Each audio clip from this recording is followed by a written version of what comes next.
सो hey guys, कैसे हो आप सभी लोग। Welcome back to my channel AG anime manga. तो गाइस, आज मैं एक्सप्लेन करने जा रहा हूँ बुक ऑफ एस्पर का एपिसोड नंबर 551 को, जो कि काफी ज्यादा अमेजिंग होने वाला है। इसलिए पहले ही वीडियो को लाइक, शेयर, कमेंट सब कुछ कर डालना। और बाकी जिन लोगों ने भी अभी तक इसके पिछले एपिसोड को नहीं देखा है, तो मैंने उस एपिसोड का लिंक इस वीडियो के नीचे डिस्क्रिप्शन में दे दिया है। आप लोग जाकर के पहले उस एपिसोड को देख लीजिए। बाकी तो जिन्होंने ऑलरेडी देख रखा है तो उनके लिए शुरू करते हैं हमारा आज का ये वाला एपिसोड। लेकिन उससे पहले Nitish Solanki, star gaming and JNC7, thank you for joining and rejoining channel membership. And special thanks to Davis Lart for joining golden demons. तो चलिए अब एपिसोड को शुरू करते हैं। तो अब इस एपिसोड की स्टार्टिंग में जूफेन को दिखाया जाता है, जो कि योंगलिंग से कहता है हाँ ठीक है, अब मैं सब कुछ समझ गया और चलो अब हम जल्दी से स्वेंगर को बचाने के लिए चलते हैं। कहते ही जूफेन योंगलिंग की कमर को पकड़ करके उसे अपने साथ हवा में उड़ा ले जाता है। जबकि जूफेन को इस तरीके से जाते हुए देख करके वेन तो उससे कहते हैं तुम अभी भी वहाँ पर जा रहे हो, ये जानते हुए कि ऐसा करना तुम्हारे लिए गलत होगा। मगर तभी यहाँ पर सीन चेंज होता है और हमें दिखाया जाता है कि जूफेन और योंगलिंग अब उस जगह पर पहुंच गए होते हैं जहाँ पे की स्टीमिंग सेक्ट के एलएलयू ने स्वेंगर को बेहोश करके रखा होता है। तो अब इधर एलएलयू भी जूफेन को दूर से आते हुए पहले ही देख लेते हैं और फिर हंसते हुए कहते हैं कि हा।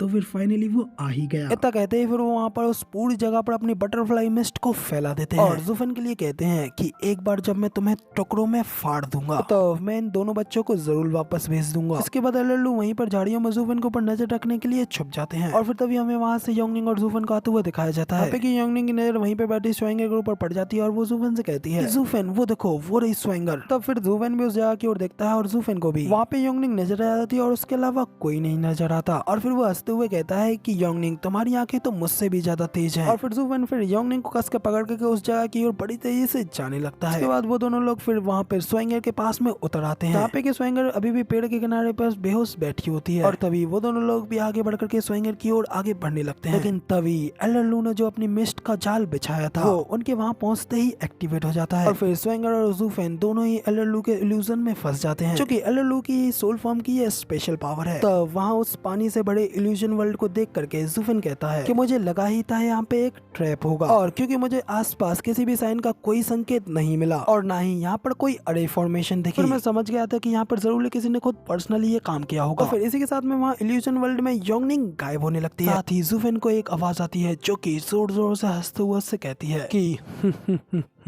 तुम पहले ये सब के बारे में जानते थे, लेकिन फिर भी तुम इस जाल में खुद ब खुद कूद पड़े। तो फिर बच्चे, लगता है कि तुम्हारे अहंकार की तो कोई सीमा ही नहीं है। तो जूफेन उस आवाज को सुनकर के कहता है कि एलएलयू एक इथेरियल स्टेज का एक्सपर्ट होते हुए भी आपको मुझे फंसाने के लिए चारे के तौर पर इन दोनों लड़कियों का यूज करना पड़ा। लेकिन क्या इथेरियल स्टेज की इतनी ज्यादा पावर्स होने के बावजूद भी आपको ये सब कुछ काम करते हुए बिल्कुल शर्म नहीं आई? तो एलएलयू कहता है कि तो इससे क्या फर्क पड़ता है, जब तुम वहाँ उस डबल ड्रैगन मैनर में थे तो तब तुम्हारे साथ में वहाँ 3 वेनरेबल्स थे, इसलिए मेरे पास यही एक आखिरी चॉइस थी अपने दिमाग को यूज करने की। और क्योंकि मैंने कल ही ये नोटिस कर लिया था कि तुम इन दोनों लड़कियों से कुछ ज्यादा ही क्लोज हो, तो इसलिए मैंने तभी ये प्लान बना लिया था कि इन दोनों लड़कियों का यूज करते हुए मैं तुम्हें यहाँ पर बाहर लाऊंगा और तुम्हें इस जाल में फंसाऊंगा। मगर लेकिन ये क्या बकवास की बात है, यहाँ पर उन दोनों लड़कियों में से एक लड़की तो पता नहीं कैसे लेकिन मेरे बहुत ज्यादा ट्राई करने के बावजूद भी वो मेरी बात को मानने में रिफ्यूज कर पा रही है। फिर जूफेन कहता है कि ओ तो तुम स्वेंगर की बात कर रहे हो। स्वेंगर वो टियानियों की एक होली मेडन है जो कि भाग्य के पर्दों और मन की चालों को भेदने में काफी ज्यादा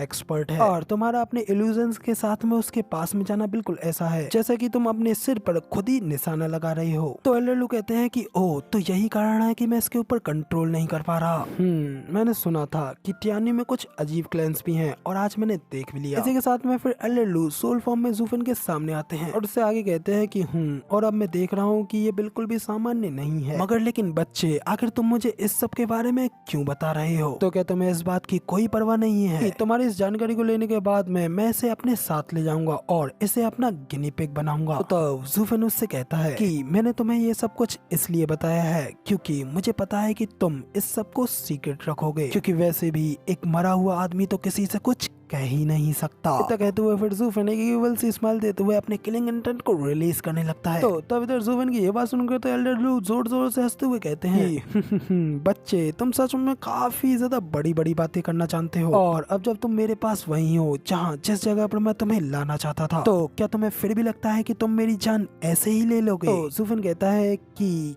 क्या मैंने तुम्हारी बॉडी पहले ही नहीं ले ली है? तुमसे तुम्हारी इस सोल को भी ले लेने पर मुझे अपना एक बूंद पसीना भी नहीं बहाना पड़ेगा। इतना कहते ही ज़ूफेन भी अपने फैंटम बटरफ्लाई विंग्स को रिलीज करता है और फिर आगे एल्डर लू से कहता है कि बूढ़े मूर्ख, अब तक तुम्हें ये पता ही चल गया होगा कि कोई भी इल्यूजन कभी भी किसी रियलिटी के करीब नहीं आ सकता, और मेरे सी फैंटम विंग्स भी तभी तुम्हें भी उसी क्षण इल्यूजन में भेज देंगे जैसे ही तुम मेरे इन विंग्स की मिस्ट में एंटर करोगे, और फिर तुम्हारा खुद का इल्यूजन टूट जाएगा। तो कहते ही फिर ज़ूफेन भी अपने उन फैंटम विंग्स से इल्यूजन मिस्ट को फैलाने लगता है। इसके साथ ही ज़ूफेन की वो मिस्ट एल्डर लू को भी चारों ओर से घेर लेती है। ये सब होते हुआ देख करके भी एल्डर लू को कोई फर्क नहीं पड़ता, और वो वहीं पे खड़े खड़े कहते हैं, डैम बच्चे, तुम एक बुद्धिहीन बंदर की तरह हो जिसके के पास सभी के सभी बिल्कुल सही स्किल्स हैं। और रही बात तुम्हारे इन सी फैंटम विंग्स की, तो हाँ, मैं ये मानता हूँ कि ये काफी ज्यादा रेयर है। अगर तुम्हारे इन विंग्स की मिस्ट सिर्फ और सिर्फ बॉडी को अफेक्ट कर सकती है, जबकि रही बात मेरी, तो मैं तो सिर्फ एक सोल हूँ, तो इसलिए तुम्हारी ये इल्यूजन मिस्ट मेरे ऊपर तो कोई काम नहीं आएगी। तो फिर ज़ूफेन भी अपने हाथ को झटकते हुए कहता है कि कोई भी इल्यूजन रियल नहीं होता, लेकिन मेरी ये मुट्ठी इससे असली कुछ और नहीं हो सकता, और मैं अपने इस पंच के साथ में बस अपने आसपास की इस पूरी जमीन को बर्बाद कर दूंगा, जिसके बाद मैं देखूंगा कि आखिर कैसे तुम्हारा ये इल्यूजन नहीं टूटता है। इतना कहते ही ज़ूफेन वहाँ पे उस जमीन में एक जोरदार पंच लगाता है। इसका कि प्रेशर ही काफी ज्यादा खतरनाक है। उस पंच को लगाने के बाद में फिर ज़ूफेन जैसे ही नीचे देखता है तो वो काफी ज्यादा हैरान हो जाता है। ज़ूफेन की उस पंच की पावर सीधा उल्टा उसी को जाकर के हिट हो जाती है, जिससे कि हिट होने के बाद में ज़ूफेन भी काफी ज्यादा दूर की ओर गिरने लगता है। और तब ज़ूफेन के इस तरीके से गिरता हुआ देख करके एल्डर लू तो जोर जोर से हंसते हुए कहते हैं कि बच्चे, क्या तुम्हारा हो गया? मगर मैं तुम्हें बता दूं कि इससे कोई फर्क नहीं पड़ता है कि चाहे तुम कितने ही ज्यादा स्ट्रॉन्ग क्यों ना हो, इस बार तुम्हारा काम खत्म हो गया है और तुम फिनिश होने वाले हो, क्योंकि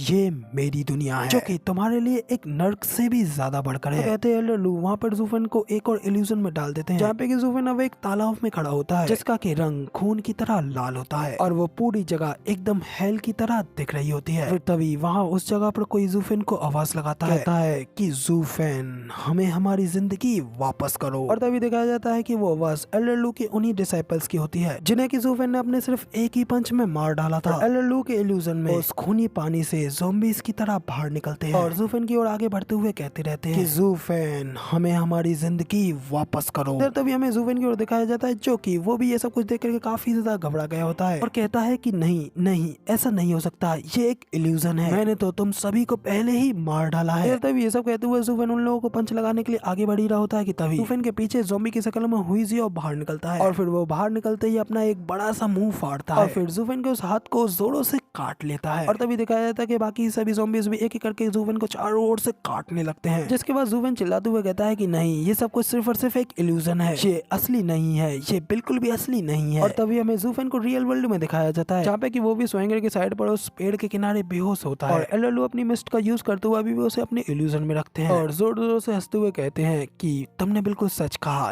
ये एक इल्यूजन है, मगर जब कोई मेरे इल्यूजन्स में मारा जाता है तो वो इस असली वर्ल्ड में भी मारा जाता है।